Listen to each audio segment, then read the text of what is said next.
घर की औरत पार्ट 3। मीना का घर ठीक से ही चल रहा था।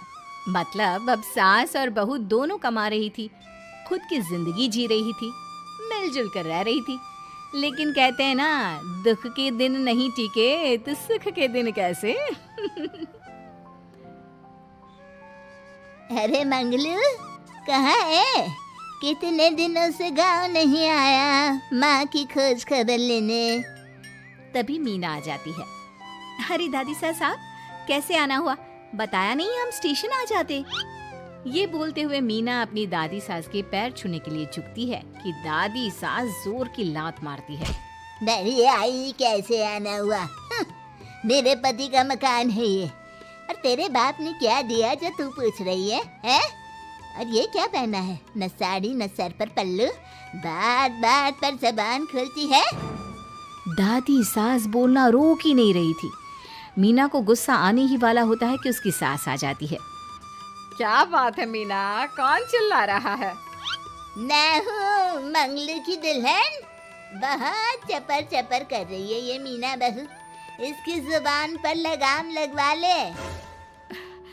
मम्मी जी, मेरी बहू है, घोड़ा थोड़ी ना है जो लगाम लगवा दूं।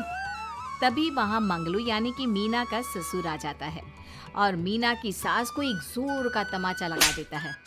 वाह, जुम्मा 2 दिन हुआ नहीं कमाना शुरू किए, मेरी माँ के सामने होशियार बन रही है। मैंने बुलाया है माँ को, ये रहेंगी तो कम से कम इस घर की औरतें औकात में रहेगी। अरे जब से कमा रही है सर पर चढ़कर नाच रही है। चिंता ना कर मंगलू, मैं आ गई हूँ ना।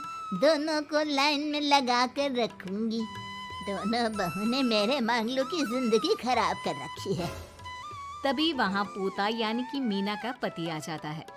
पोता जो कि दादी का दीवाना था। दादी मुझे क्यों नहीं बताया कि आप आने वाले हैं? मैं गांव आ जाता कार लेकर आपको लेने। अरे तू तो जानता ही है, कार में बैठ नहीं पाती।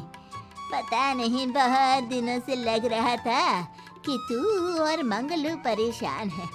आज मन नहीं माना तो आ ही गई मैं। देख, यहाँ आकर पता लग रहा है। क्या पता लग रहा है दादी?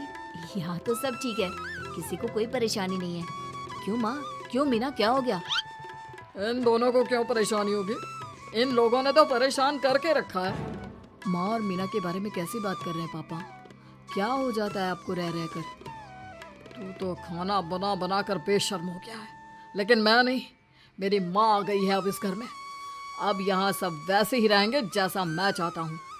देख मंगलू, तेरी बहू काम करती है तो मुझे कोई लेना देना नहीं है, लेकिन मेरी बहू कोई दर्जी का काम नहीं करेगी। साफ साफ बोल रही हैं। लेकिन दादी साहब, वो तो बहुत अच्छा बुटीक चला रही हैं। बहुत अच्छा चला रही है, लेकिन हम लोगों ने अपने घर की बहू से ना काम नहीं करवाना। अरे इसके बाप को शादी के वक्त ही बोल दिया था। और इसके बाप जिन्होंने दहेज में एक साइकिल दी थी ना, कैसे हाथ जोड़कर कह रहा था, मेरी बेटी आपके घर आ गई, इससे सौभाग्य कुछ नहीं। अब देखो इसकी बेटी, बहू आ जाने के बाद सर पर चढ़ रही है मेरे मंगलू के। मीना जो कि सास की बुराई सुनकर परेशान हो जाती है।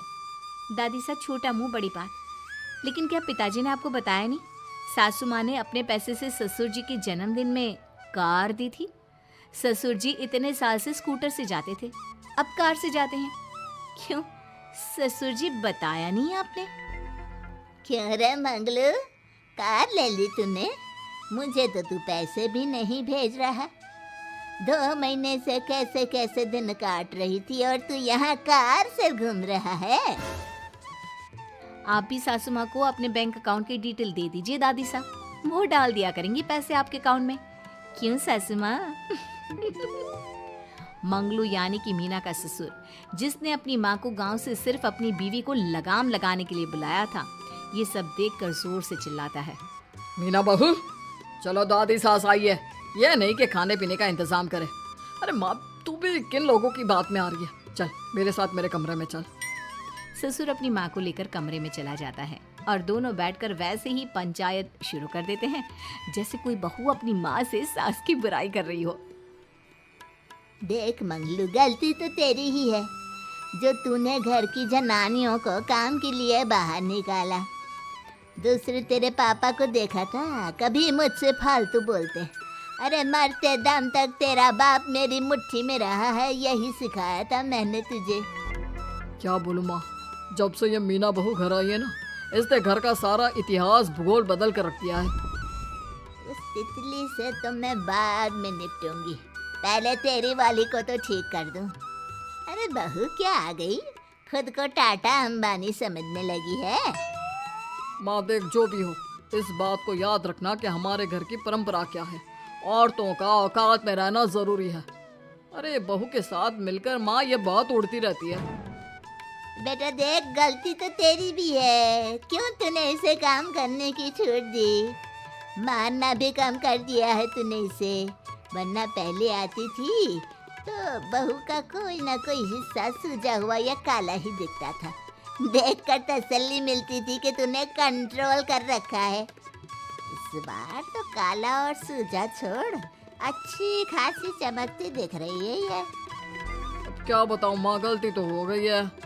हाँ, वो कार देखकर पिघल गया होगा ना तू।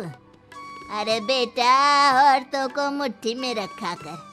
शान की साइकिल ज्यादा अच्छी कुत्ता बनकर कार चलाने से, समझा? मीना का ससुर अपनी माँ की बात को सुन रहा था। बस माँ, जो गलती हो गई मिट्टी डाल उस पर। अब बस तू ना घर पहले जैसा करके जाना। ये सब ना बहू का किया धरा है, समझी? मतलब बहू को ठीक करना है तो बहू की बहू को लगाम लगाना होगा। ठीक है। दोनों माँ बेटा बातें करके सो जाते हैं। सोने के बाद अगली सुबह मंगलू की बीवी यानी कि मीना की सास, माँ जी उठिए, ये लीजिए गर्म पानी और ये दादुन।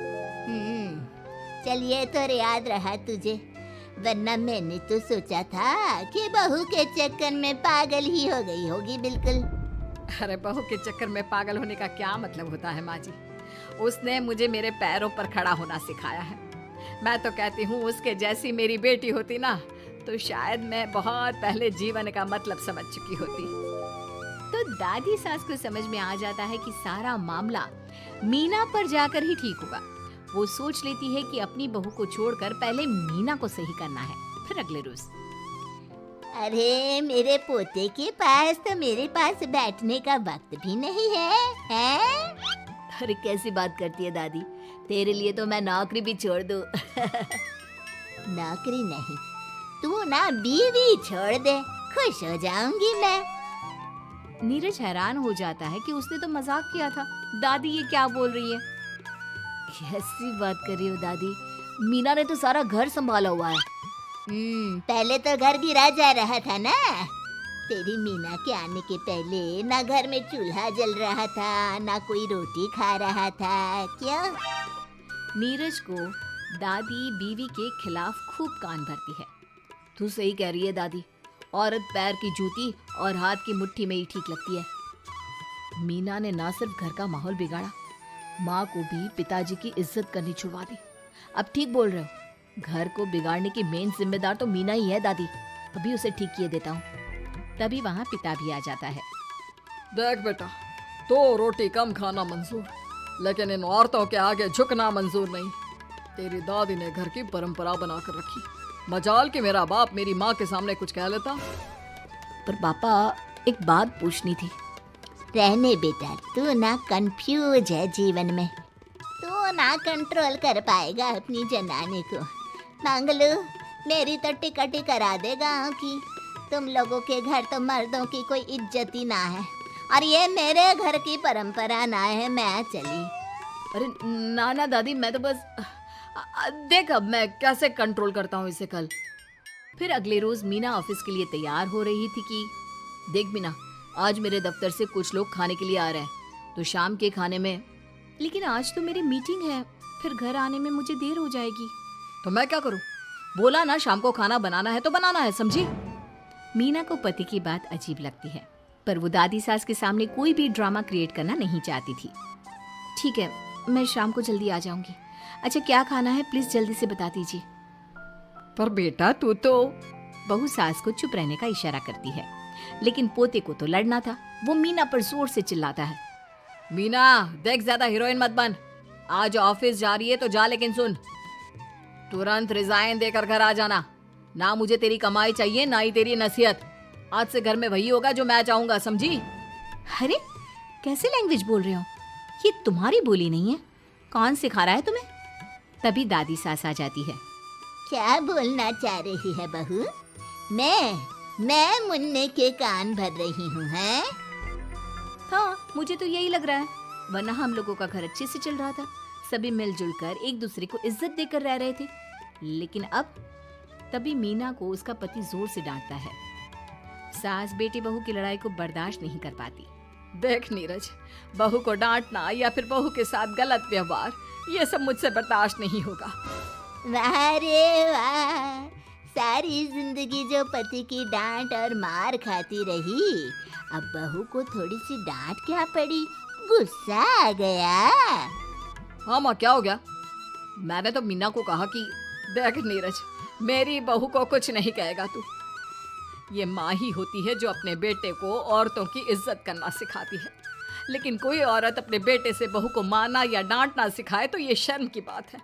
मैं नहीं चाहती कि तू औरतों की इज्जत ना करे, जबकि मैं खुद एक औरत हूँ। दादी सास बहू की बात सुनकर शर्म से सर नीचे कर लेती है। सच कहा सासू माँ, एक रानी ही अपने बेटे को राजकुमार की तरह पालती है जो दूसरी औरतों का सम्मान करे। काश दादी सास भी पिताजी को अच्छे संस्कार दे पाती। मीना की बात सुनकर दादी सास उन लोगों से माफी मांगती है। मैं समझ गई बहू, औरतों की बेइज्जती करने को घर की परंपरा समझती थी, झूठी शान समझती थी। वो सब गलत है। औरतों की इज्जत से घर में माँ लक्ष्मी और सरस्वती का वास होता है। मुझे माफ कर दो। परिवर्तन संसार का नियम है, हमें भी समय के साथ चलना चाहिए।